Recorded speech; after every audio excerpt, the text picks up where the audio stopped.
नमस्कार अमरावती महानगरपालिकेवर भाजपची सत्ता पूर्ण बहुमताने येईल असा ठाम विश्वास मुख्यमंत्री देवेंद्र फडणवीस यांनी व्यक्त केला आहे।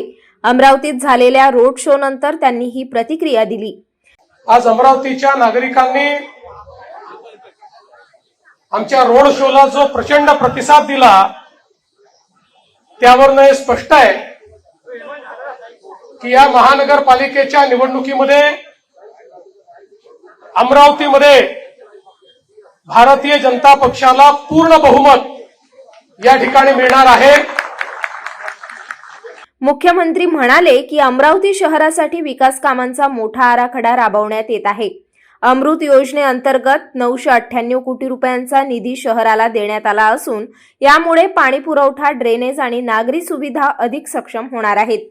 त्याचबरोबर अमरावती विमानतळावर आशिया खंडातील सर्वात मोठं वैमानिक प्रशिक्षण केंद्र उभारण्यात आलं असून यामुळे अमरावतीच्या विकासाला नवीन गती मिळणार आहे।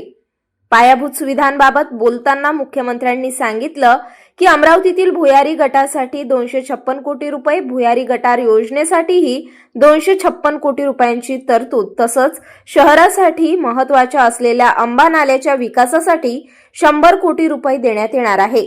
या सर्व विकास कामांमुळे अमरावती शहर अधिक आधुनिक आणि सुव्यवस्थित होईल असा विश्वास मुख्यमंत्र्यांनी व्यक्त केला। त्यामुळेच अमरावतीची जनता भाजपच्या पाठीशी ठामपणे उभी राहील आणि एकमताने बहुमताने कौल देईल असंही त्यांनी स्पष्ट केलं।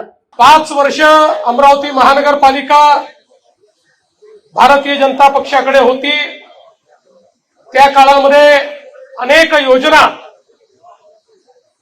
या क्षेत्रामध्ये भारतीय जनता पक्षाच्या माध्यमातून झाल्या। अमृत 2 ची पाणी पुरवठा योजना असेल, 998 कोटी रुपये माननीय मोदीजींच्या अमृत योजनेतून या ठिकाणी मिळाले। रस्ते विकासाला जवळपास 212 कोटी रुपयाचा आराखडा आपण मंजूर केला।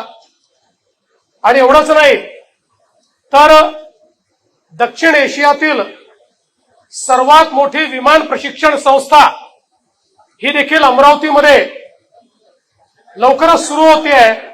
त्याचं बांधकाम अंतिम टप्प्यामध्ये आहे।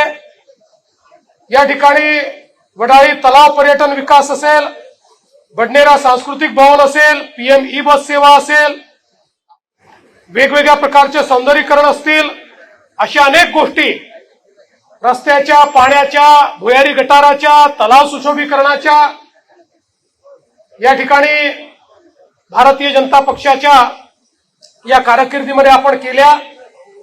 अमरावतीला टेक्सटाईल पार्कच्या माध्यमातून रोजगाराची मोठी संधी मिळवून दिली आणि आता माननीय प्रधानमंत्र्यांनी पीएम टेक्सटाईल पार्क देखील अमरावतीला दिल्यामुळे पुढच्या काळामध्ये लाखो लोकांना या ठिकाणी रोजगार प्राप्त होणार आहे आणि त्या दृष्टीने देखील अमरावती आता सज्ज होत आहे।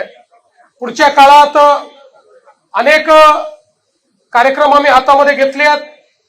पर्यावरण पूरक वाहतूक धोरण असेल, ज्यात डिव्हायडर असेल, सुशोभीकरणाचं पार्किंग असेल, सुलभ शौचालय असतील, स्मार्ट आणि इंटेलिजंट वाहतूक प्रणाली असेल, भुयारी गटार योजनेचा अजून एक टप्पा 256 कोटीचा, अंबा नाला पुनरुज्जीवन 100 कोटी रुपये, असे अनेक कामं हे आता हातामध्ये आम्ही घेतो आहोत आणि त्यातनं मोठ्या प्रमाणात आपण काम करणार आहोत।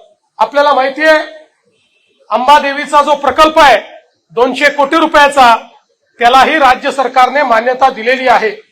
छत्री तलाव पर्यटन असेल, वडाळीचा दुसरा टप्पा असेल, अशा अनेक गोष्टी या आपण या ठिकाणी हातामध्ये घेतलेल्या आहेत आणि मला विश्वास आहे पुढच्या काळामध्ये या अमरावतीला एक अत्यंत महत्त्वाचं शहर म्हणून विकसित करण्याकरता आम्ही कटिबद्ध आहोत।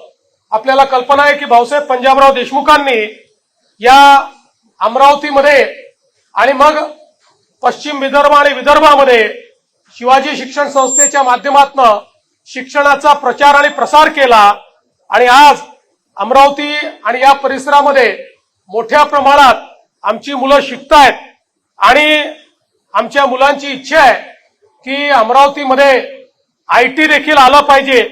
त्याही दृष्टीनं पुढच्या काळामध्ये आम्ही विशेष प्रयत्न करून या ठिकाणी आयटीच्या संदर्भातली गुंतवणूक आली पाहिजे अशा प्रकारचा प्रयत्न आम्ही करणार आहोत.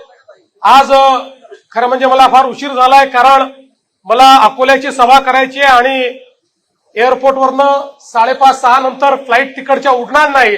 त्यामुळे मी अधिक या ठिकाणी बोलणार नाही. पण मी सर्व माध्यम प्रतिनिधींचे मनापासून आभार मानतो की आपण देखील या ठिकाणी थांबलात आणि अमरावतीच्या जनतेला आश्वस्त करू इच्छितो, पुन्हा एकदा भारतीय जनता पार्टीवर तुम्ही या ठिकाणी विश्वास दाखवल्यानंतर अमरावतीला या महाराष्ट्रातले एक आधुनिक शहर म्हणून आम्ही तयार करून दाखवू, हा विश्वास व्यक्त करतो आणि थांबतो. धन्यवाद.